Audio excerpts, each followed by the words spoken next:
Namaste. Today we will be starting with the names of Lord Krishna from the 9th chapter of Bhagavad Geetha. So when we say 9th chapter, it refers to the Raja Vidya, Raja Guhya Yogam. Raja Vidya is, a great Vidya that we have to learn.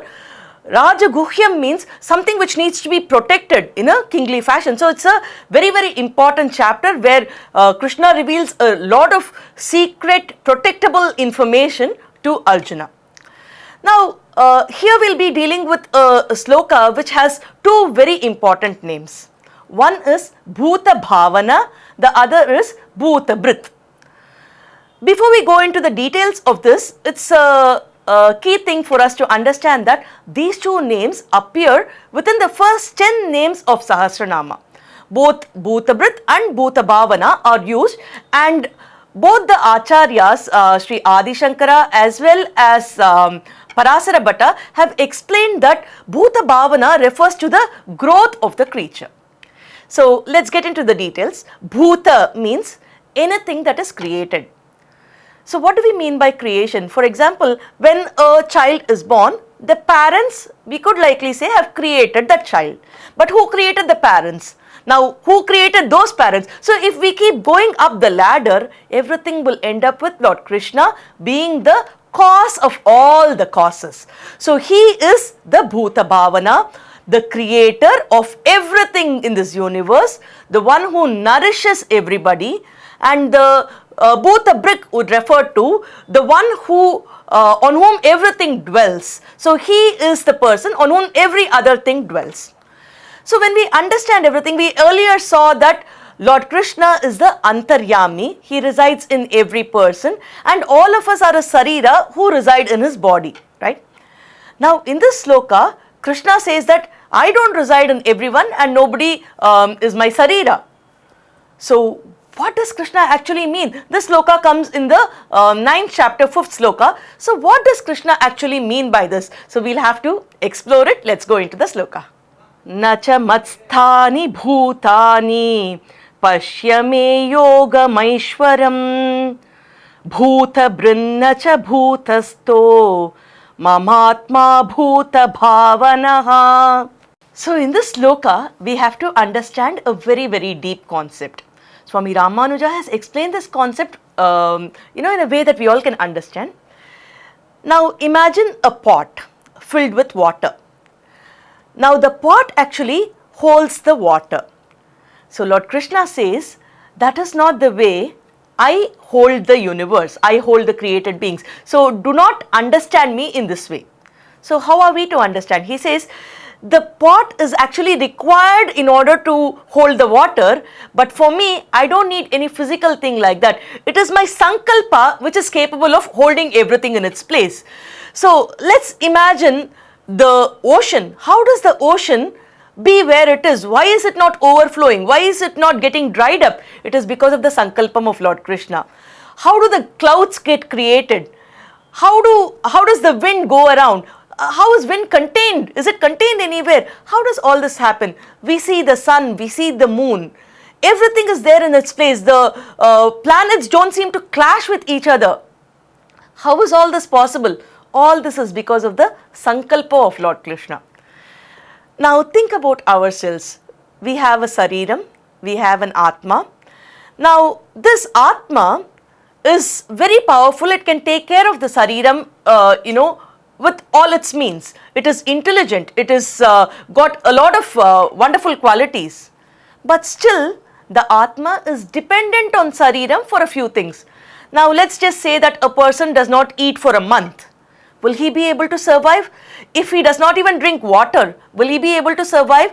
If he does not breathe, will he be able to survive? So what happens is, some aspects which the Sariram does, which the body does, is required for our Atma to survive. So Lord Krishna says, that is not the way I am inside your Sariram. So Krishna is the Antaryami, but he is not like the Atma that we have. He is not like the Jivatma. Because he is Paramatma, all these are not going to affect him. There is nothing that we can do to Krishna. The Sariram cannot do anything to Krishna. The Atmas which are the Sariram to Krishna cannot do anything to Krishna. So Lord Krishna is independent of all this. He is the controller. He is the Ishvara of all the Panchabhutas. All of us know about the Panchabhutas, right? So, Prithvi, Vayu, Tejas, Apu, Akash, everything. So, he is the controller of all these Panchabhutas. In turn, anything created by it, he is the controller. So, Lord Krishna says that, do not think that I am like everything else. Everything dwells on me, but it is not the way you think it is. Because we cannot help him in any way, but Krishna helps us in all possible ways. He helps us to get out of the samsara sagara. So he helps us to grow ourselves. So Krishna is our nourisher. All of us dwell in him. So Arjuna, after understanding all these deep concepts, in the 10th chapter, 15th sloka, addresses Lord by 5 different names. Swayamevatmanatmanam Vethatvam Purushottama Bhutabhavanah Bhutesha Deva Deva Jagatpate. So here Arjuna says, hey Purushottama, you are Bhutabhavana. Bhutabhavanah, you are the creator, the nourisher of all the bhutas, all the jivarasis. Then he says, oh, let me not confuse it with whoever I am seeing here. You are the Deva Deva, you are the Lord of all the Lords also.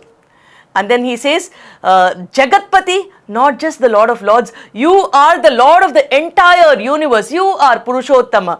So Arjuna understands this concept the way he should. He says, you are Bhutesha. So you are not just the creator, but you are the Lord of everybody. So he addresses Lord Krishna with 5 different names, understanding the divine qualities of Lord Krishna. So from these 2 names, in summary, what are we to understand?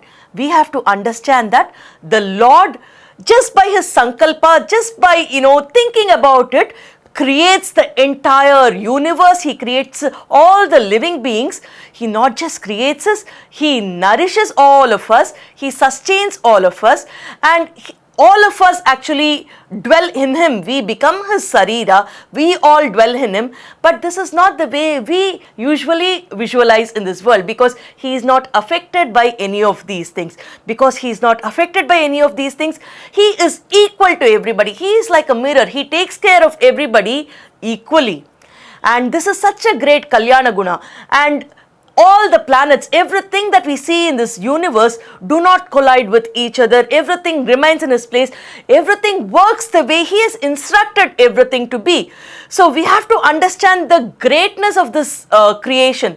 In fact, Lord Krishna in the 9th chapter, 5th sloka, which we were seeing now, he tells Arjuna, hey Arjuna, look at my yoga Aishwaryam. All these are my Aishwaryam, my possession, and my possession need not actually be carried by me. These are by my Sankalpam itself. Such is the power of my Sankalpam. So we have to understand this great miracle, this great Aschyaryam, which Krishna exhibits to Arjuna. So these names help us to understand the magnitude of things which Krishna is explaining.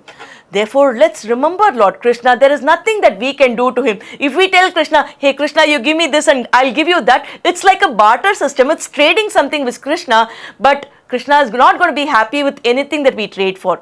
All what he wants us to do is just repeat his name, have devotion towards him. Because imagine a child writing an exam and the teacher, encourages the child. She says, oh, you've done it very well. I'm giving you 100 out of 100. Do well the next exam also.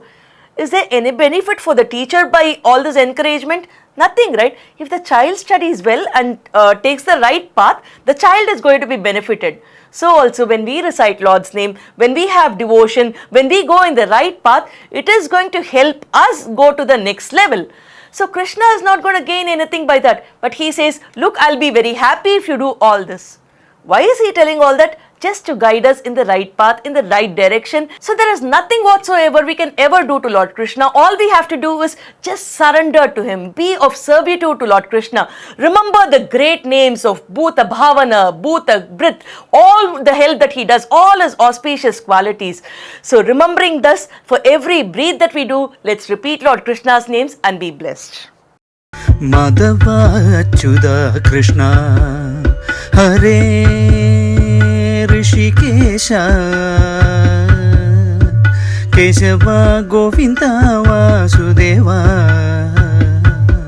భగవన్ జనార్దన